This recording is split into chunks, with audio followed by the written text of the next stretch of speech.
Hi guys! Welcome back! This is Mark and my vlog. Panibagong araw kayo, panibagong episode na naman po ang ating gagawin ngayon araw nito. Ang gagawin po natin ay mamamasyal tayo at nandito po tayo ngayon sa historical place po dito sa Macau at nandito ako sa St. Paul Ruin. Ayan po, isa sa mga historical place po dito. Tara, samahan nyo po ako. Pero bagong lahat yan, sa mga hindi pa po nakasubscribe sa aking channel, mag-subscribe na kayo para kayo pa updated at ma-notify na rin po sa lahat ng aking bagong videos. Let's go guys!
Bata na yan guys, ayan mga activities nila ngayong araw, mga kindergarten, ayan tignan nyo naman ang cute.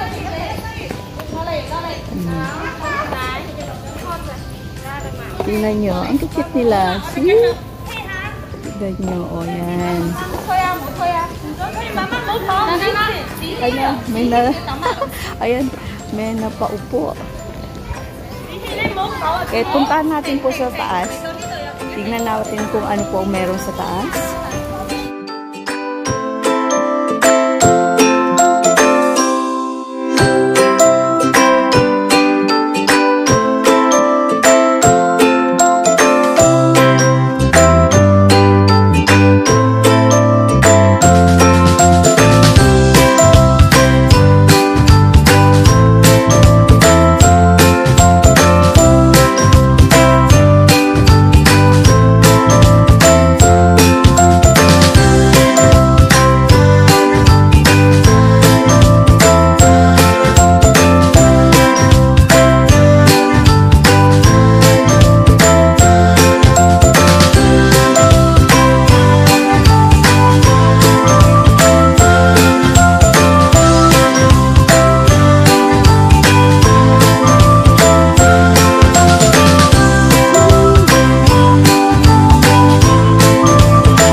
Ito po yung likod ng St. Paul. Yung pagpasok natin kanina, ang ganda.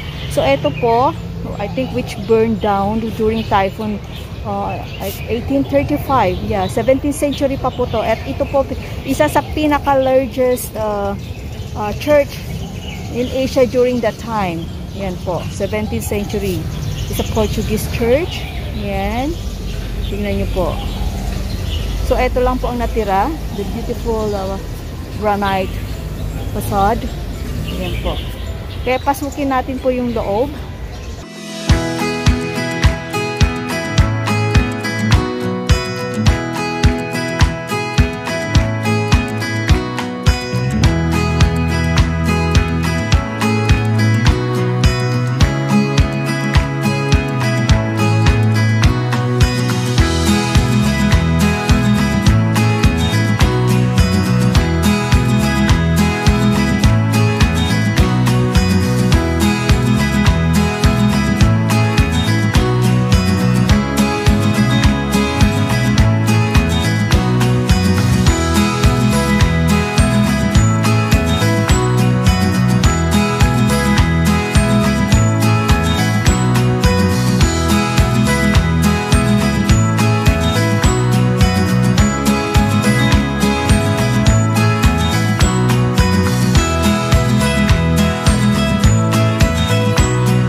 Ayan guys, tapos na naman ang vlogging na to at salamat sa inyong pagsama sa akin. Sana'y nag-enjoy kayo. Huwag kalimutan mag-subscribe, like, and share.